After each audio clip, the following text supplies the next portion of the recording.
وعلى آله وصحبه.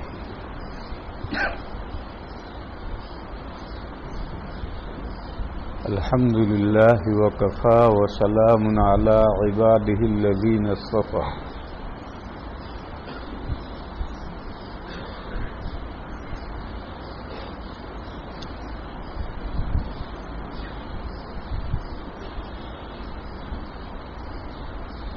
عزیزان محترم و بزرگوں اور بھائیوں، ان 7 بچوں نے اس ادارے کے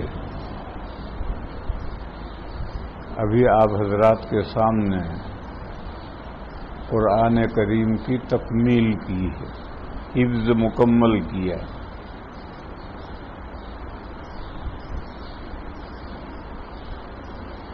اور اس کے آخر میں انہوں نے ایک دعا بھی مانگی ہے.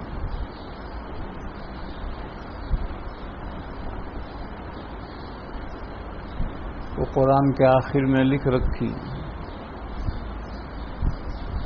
ایک چھوٹی دعا ہے، ایک بڑی دعا ہے. چھوٹی دعا ہے یہ انہوں نے یاد کر کے پڑھی، مانگی نہیں، پڑھی.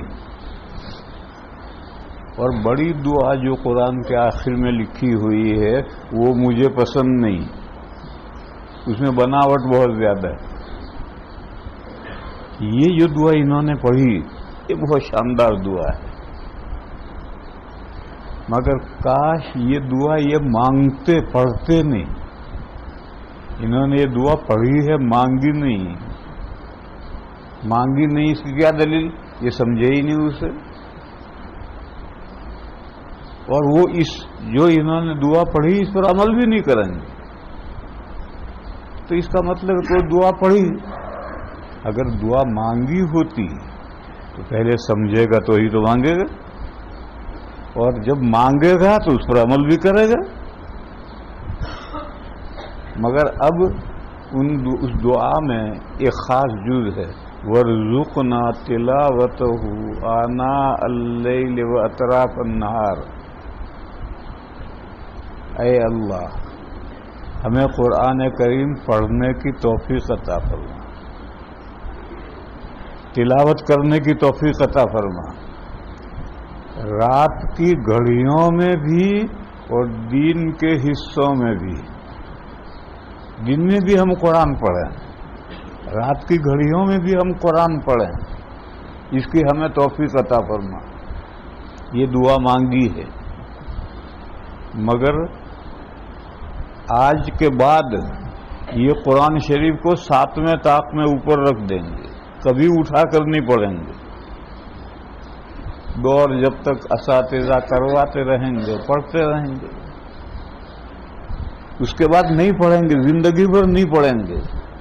اگر دور پکا ہو گیا تو رمضان میں پڑھیں گے، دور پکا ہو گیا تو رمضان میں پڑھیں گے، اور کچا رہ گیا تو گئے، رمضان میں بھی توفیق نہیں ہوگی.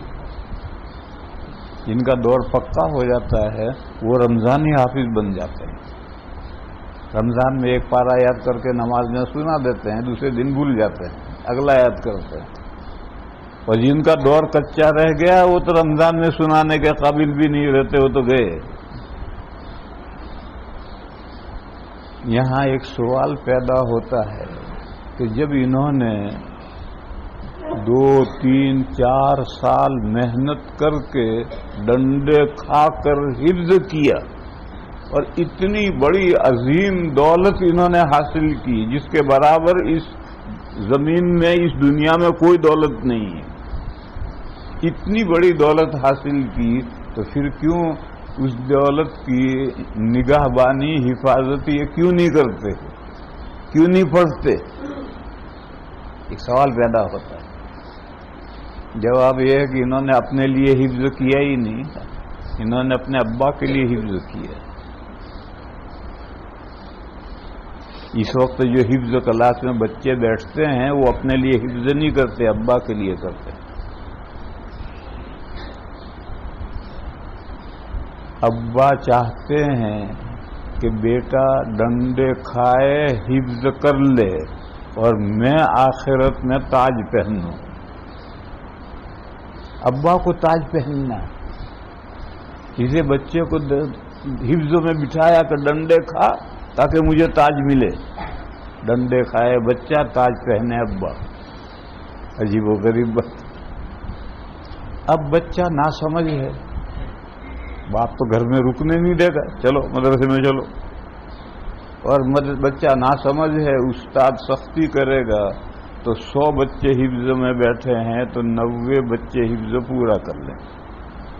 لیکن جس دن انہوں نے ابا کو سرٹیفکیٹ دکھا دیا، ابا ہم حافظ ہو گئے، ابا مطمئن ہو گیا، میرا تاج ریزرو، بچے نے قرآن اٹھا کر 7ویں طاق میں رکھ دیا. یہ وجہ ہے اصل. جو لوگ بڑی عمر میں حفظ کرتے ہیں اور اپنے لیے کرتے ہیں، ان کی شان ہی کچھ اور ہوتی ہے.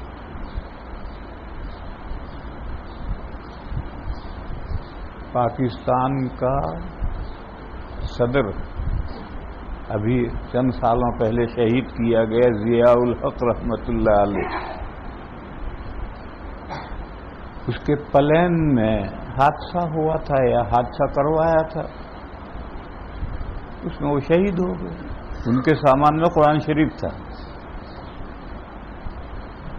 اس وقت اخباروں میں یہ خبریں آئی تھی، ان کے سامان میں قرآن شریف تھا اور وہ حافظ تھے اور سفر و حضر میں قرآن ساتھ رکھتے تھے. اسی طرح سے کہتے ہیں کہ سعودیہ کا جو موجودہ بادشاہ ہے سلمان، یہ بھی حافظ ہے اور قرآن ہر وقت ساتھ رکھتے نہیں رکھتے مجھے نہیں معلوم. لیکن ابھی واقعہ پیش آیا تھا، امریکہ کا صدر آیا، ایسے وقت پلین لینڈ ہوا کہ استقبال ہوا، ایک حال میں بیٹھے اور مغرب کی اذان شروع ہو گئی. تو بادشاہ فیملی، اپنے فیملی کے پورے خاندان کے ساتھ امریکہ کے صدر کو وہیں چھوڑ کر کے مسجد میں نماز پڑھنے چلا گیا. یہ ابھی خبریں آئی تھی. اس سے ہم یہ اندازہ کر سکتے ہیں کہ وہ حافظ ہے تو قرآن پر عمل بھی کر رہا ہے. پڑھنا اور عمل کرنا دو چیزیں ضروری ہے. اگر پڑھتے رہو اور داڑھی منڈاتے رہو تو کیا فائدہ ہوا پڑھنے سے؟ اور پڑھا اور عمل بھی کیا تو کامیاب رہے. تو جو لوگ اپنے لیے حفظ کرتے ہیں ان کی شان ہی نرالی ہوتی ہے قرآن پڑھنے کے تعلق سے اور قرآن پر عمل کرنے کے تعلق سے. ان کی شان ہی نرالی ہوتی ہے. اور جو ابا کے لیے حفظ کرتے ہیں بس وہ حفظ کرنے تک اور دور پورا کرنے تک قرآن پڑھیں گے، پھر اس کے بعد میں کبھی زندگی میں کبھی بھی اٹھا کر نہیں پڑھیں گے، الا ماشاء اللہ کبھی پڑھ لیں. اس لیے سب سے پہلے یہ جو دعا مانگی ہے وہ مانگو، پڑھو مت. دل سے اپنی زبان میں اپنی بھاشا میں مانگو کہ اے اللہ ہمیں قرآن کی تلاوت کی توفیق عطا فرما، رات کی گھڑیوں میں بھی اور دن کے اوقات میں بھی. جب فرصت تو 24 گھنٹے تو آدمی نہیں پڑھ سکتا ہے اور کام بھی تو کرنا ہے. لہذا یہ دعا مانگو گے تو ملے گا تو قرآن پڑھو گے. اور اگر دعا پڑھتے رہو گے تو صرف پڑھنے سے کچھ نہیں ہوتا.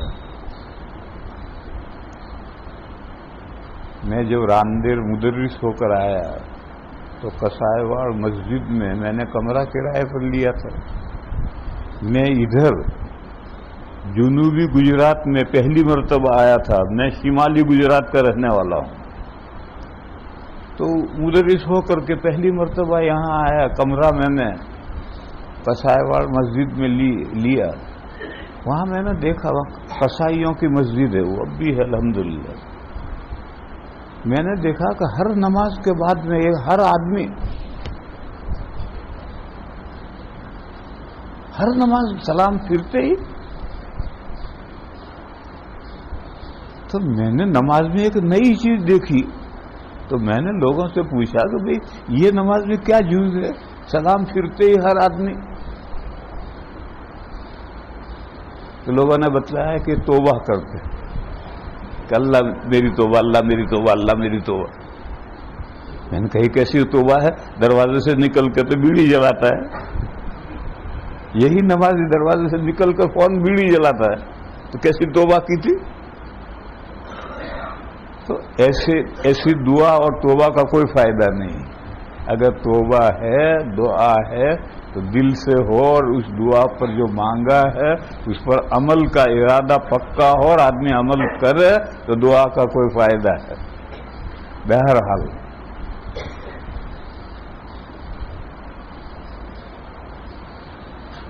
یہ ایک بات اور بتا دوں، یہ ابا کے لیے حفظ کرتے ہیں. دیکھو آج سے 50 سال پیچھے چلے جاؤ، آپ کو مدرسے بھی اتنے نہیں تھے اور مدرسوں میں حفظ کرنے والے بھی اتنے بچے نہیں تھے. آج سے 50 سال پیچھے چلے جاؤ، آپ تو بچے ہو، کیا پیچھے چلے جاؤ گے؟ میں چلا جاؤں گا، مولانا محمد صاحب چلے جائیں گے، محتمیم صاحب چلے جائیں گے، بڑے حضرت چلے جائیں گے. 50 سال پہلے کا تصور کرو. صرف سورت ضلع میں نہیں، پوری ہندوستان میں نہ اتنے مدرسے تھے نہ اتنے حفظ کرنے والے تھے.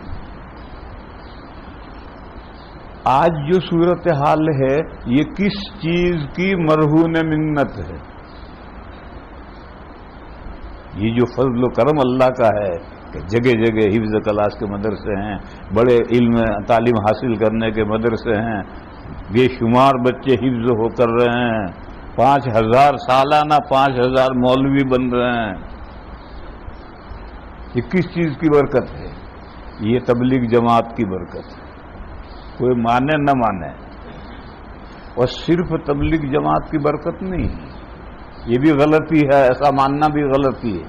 ان مدرسوں سے جو علماء تیار ہو کر جگہ جگہ پھیلے اور انہوں نے کام کیے، اس کی برکت اور جماعت کی برکت، دو چیزوں کی ملی ہوئی برکت ہے. کوئی اگر یہ گمان کرے کہ سب کریڈٹ جماعت کے سر، تو غلط ہے.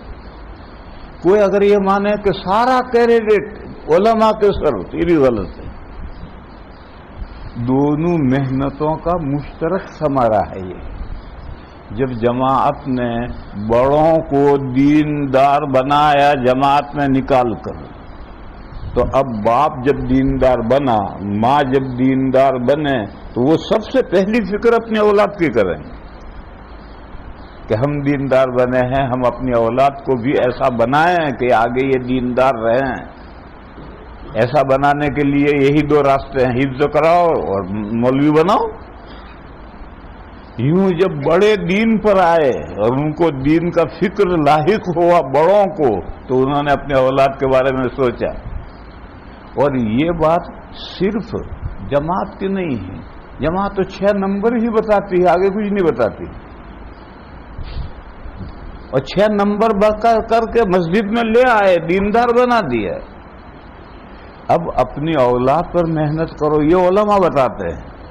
جو جگہ جگہ علماء پھیلے ہوئے ہیں، یہ علماء بتاتے ہیں. اور دونوں محنتوں سے مشترک دین کی باغ و بہار آئی. جگہ جگہ حفظ کے سلسلے شروع ہوئے، مدارس عربیہ شروع ہوئے، مولوی بننے کا سلسلہ شروع ہوا. تو اس لیے بھائیو، اس مضمون میں غلط فہمی میں مت رہو. کوئی یہ سمجھتا ہے کہ سارا کریڈٹ جماعت کا ہے، تو صحیح نہیں. کوئی یہ سمجھتا ہے کہ سارا کریڈٹ مولویوں کے سر جاتا ہے، صحیح نہیں. دونوں کی مشترکہ محنتوں سے جماعت نے بڑوں کو ٹھیک کیا، تو علماء نے ان بڑوں کا ذہن بنایا کہ اپنی اولاد کو بھی ٹھیک کرو. یوں یہ سلسلے شروع ہوئے تو بہت اچھا ہوا. مگر اپنے لیے حفظ کرنے کا سلسلہ ختم، اپنے لیے علم حاصل کرنے کا سلسلہ ختم. اب کوئی مدارس عربیہ میں اپنے لیے علم بھی نہیں حاصل کرتا، وہ بھی ابا کے لیے کرتا ہے۔ جس دن فارغ ہوا، سالانہ جلسہ ہوا اور ابا کو سرٹیفکیٹ بتا دیا کہ میں مولوی بن گیا، ابا مطمئن ہو گیا۔ اب یہ سوچتا ہے میں کیا کروں، انگریزی پڑھوں، کمپیوٹر سیکھوں، کوئی کاروبار کروں، یہ کروں وہ کروں، اپنی راہ وہ اب خود سوچتا ہے۔ اور اب تک تو مدرسے میں کیا کر رہا تھا؟ پڑھا تھا، میں پڑھا تھا۔ کیوں پڑھا تھا؟ ابا گھر میں نہیں گھسنے دیتے تھے اس لیے پڑھا تھا۔ اور کہاں جاتا؟ اس وجہ سے علم کے مدارس عربیہ سے نکلنے والے بے شمار علماء، مگر علم کا فقدان رجال کار مفقود۔ یہ تو بات میں نے آگے بڑھا دی، اصل تو تمہیں سمجھانا ہے کہ تم نے ابا کے لیے حفظ کیا ہے۔ اگر ابا کے لیے رہے گا تو اب زندگی میں تم نہیں پڑھو گے، اور اگر تم اس کو اپنے لیے بنا لو، اور آدمی بنا سکتا ہے۔ حضرت سفیان ثوری رحمت اللہ علیہ کا مقولہ ہم نے پڑھا ہے، انہوں نے کہا طلبنا العلم لغیر اللہ فابى ان يكون الا للہ۔ ہم نے علم تو پڑھا تھا اللہ کے لیے نہیں، اللہ کے علاوہ کے لیے پڑھا تھا، قاضی بننے کے لیے،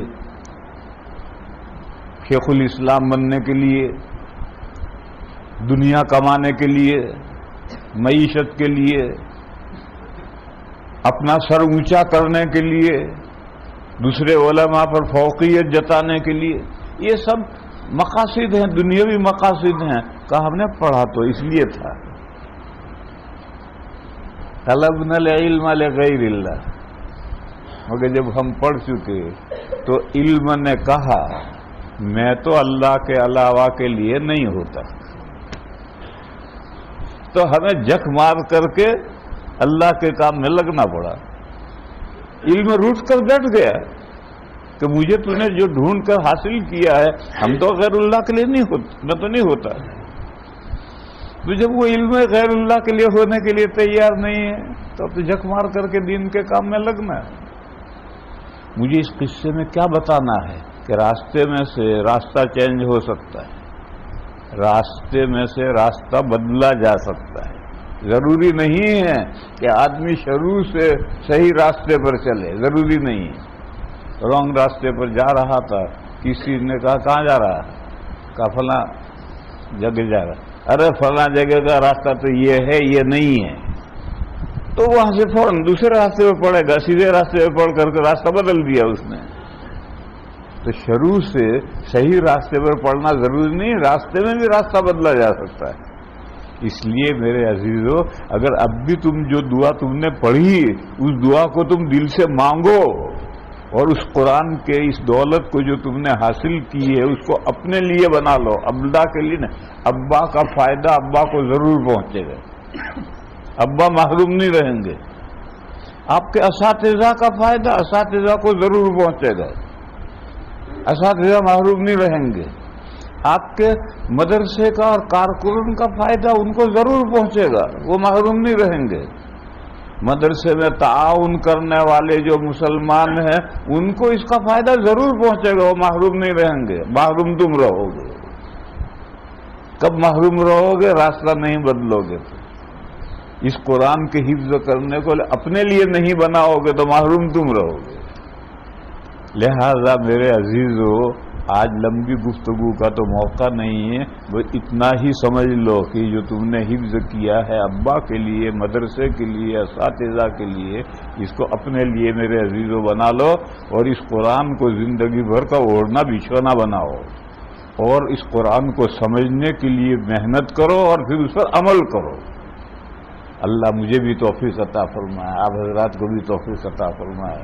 وآخر دعوانا ان الحمدللہ رب العالمین۔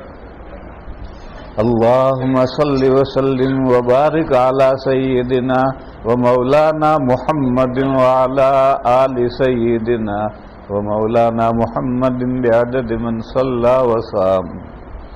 یا الہ العالمین ہماری حسنات کو قبول فرما، ہماری نیکیوں میں برکت پیدا فرما۔ یا اللہ ہمیں دنیا میں بھی بھلائیاں عطا فرما، آخرت میں بھی بھلائیاں عطا فرما، اور جہنم کے عذاب سے ہماری حفاظت فرما۔ یا اللہ یہ بچے جنہوں نے آپ کا کلام پاک حفظ کیا ہے مشقتیں اٹھا کر، محنتیں کر کے، میرے مولا ان کے حفظ کو قبول فرما، ان کے حفظ میں برکت عطا فرما، ان کو دور پکا کرنے کی توفیق عطا فرما، انہیں زندگی بھر قرآن کریم کو پڑھنے کی توفیق عطا فرما۔ یا اللہ ہمیں بھی اس کی توفیق عطا فرما، ہم تیرے کلام کو ہمیشہ پڑھیں، اس کو سمجھیں اور اس پر عمل پیرا ہوں۔ میرے مولا تیری توفیق ہی سے سب کچھ ہوگا، ہمارے بس میں کچھ نہیں ہے، میرے مولا ہمیں توفیق عطا فرما۔ یا اللہ ان کے حفظ کو ان کے لیے، ان کے خاندانوں کے لیے، اور تمام ان کے مدرسے کے لیے، ان کے اساتذہ کے لیے، اور تمام مسلمانوں کے لیے اس حفظ کی تکمیل کو خیرات و برکات کا ذریعہ بنا۔ یا اللہ ہماری مغفرت فرما، ہمارے ماں باپ کی مغفرت فرما، اور تمام مسلمان